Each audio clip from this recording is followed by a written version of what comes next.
తమ్ముడు మామ యాక్టింగ్ చూసి నాకే మతిపోయినా. అయ్యో బావా, అసలే నీకు ఒంట్లో బాగలేదు, మందులు వేసుకోకుండా మందేస్తున్నావేంటి? నాకు మందులేలరా ఉక్కు లెక్కుంటే పూజమ్మను భద్రపదో పెళ్లి గుప్పించనీకి ఈ నాటకం ఆడినా. దానికి నాటకం ఎందుకు సార్? లేకుంటే అడ్డమైన అలవాట్లున్న ఈ యదవం చేసుకోవడానికి పూజ ఒప్పుకుంటాదా? కానీ మేనర్కం చేసుకుంటే పిల్లలు షేప్లెస్ గా పుడతారంటారే, ఏం రామానుజం? అవును సార్, మీ అమ్మగారిది మేనర్కమేగా. అలాగని పూజను బయట వాళ్ళకి ఇచ్చి పెళ్లి చేస్తే మేము పుట్టగతులు లేకుండా పోతాం. అవురా, ఆస్తి మొత్తం ఆయమిదే. ఆ దానికి భద్రంతో పెళ్లి చేస్తే ఆమెతో పాటు ఆస్తి గుడితో మనకాడే ఉంటాని అని లెక్క. ఆ రికవరీ ఆఫీసర్ జాన్సన్ గారు పెట్టిన డెడ్ లైన్ అయిపోయింది. ఇప్పుడు వాడు వస్తే ఏం చేద్దాం? ఒరే నిన్నపనేని ఎంజాయ్ చేసే టైంలో ఎంజాయ్ చేయాలరా. వాడు వచ్చినప్పుడు చూసుకుందాం. అయితే ఇప్పుడే చూసుకోవాలి. ఏ వాడు వచ్చేసాడు, అదిగో. వచ్చాడంత మెల్లగా చెప్తావేంటి? Damn it.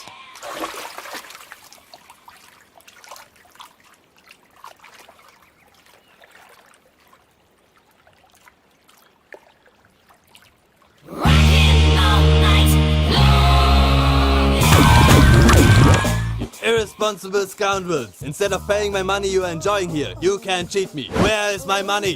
Will pay sir. Give me 2 days time sir. రే దండాలు పెట్టండి సార్కి. Not 2 days, take 1 week time. Otherwise I'll put you in jail.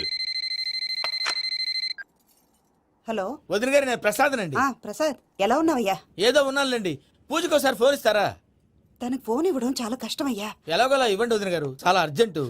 పూజ పూజ, ప్రసాద్ మావయ్య. మావయ్య, అమ్మా, నా పొజిషన్ చాలా బ్యాడ్ గా ఉంది. ఆ జాన్సన్ గాడు. నేను ఇక్కడ అంతకంటే పెద్ద ప్రాబ్లం లో ఉన్నాను. నన్ను ఇక్కడ హౌస్ అరెస్ట్ చేశారు. నువ్వేం చేస్తావో నాకు తెలీదు. నన్ను ఇక్కడ నుంచి ఎలాగైనా తప్పించు. నీ బ్యాంక్ ప్రాబ్లమ్స్ అన్ని నేను సాల్వ్ చేస్తాను. అది నువ్వు అనుకున్నంత చిన్న విషయం కాదమ్మా. వాళ్ళు పరమ దుర్మార్గులు. ప్లీజ్ మావయ్య, ఏదో ఒకటి చెయ్యి. నేను ఇక్కడ ముఖ్యంగా పెద్ద మావయ్య, వాడు చస్తే కానీ ఆ కొంపకి దరిద్రం వదలదు. రేయ్ ప్రసాద్. ఇలాగే పిలుస్తాడా ఎదవా? రేయ్, నేనే మాట్లాడతాడా? అన్నయ్య, నువ్వు అన్నయ్య. ఆరోగ్యం అది బాగుంటుంది అన్నయ్య. యదవ నాటకాలు ఆపి వెంటనే బయలుదేరరా. పూజకి భద్రప్పకి 10వ తారీఖున నిశ్చితార్థం, 15వ తారీఖున పెండ్లి. అర్థమైందా? అలాగేనన్నయ్య. మీ మరదల్ని పమ్మి గాండి కూడా తీసుకొస్తాను. ఉంటానన్నయ్య. ఇలాంటి పిచ్చి పిచ్చి ప్రయత్నాలు చేస్తే నాకు కోపం వస్తుంది. అది చాలా ప్రమాదం. వద్దు. ఏమంటుంది పూజ? ఇక్కడ తీసుకొస్తే ఇస్తానంటుంది. ఏముంది భయ్యా, టికెట్ వేసి తీసుకొచ్చేయండి. టికెట్ వేసి తీసుకురావడానికి అది మా అత్తోరిల్లు అనుకుంటున్నావా? అత్తూరిలే కదా భయ్యా. అత్తోరిల్లేరా, కానీ అక్కడ చెత్తనాయాళ్ళు ఉన్నారా.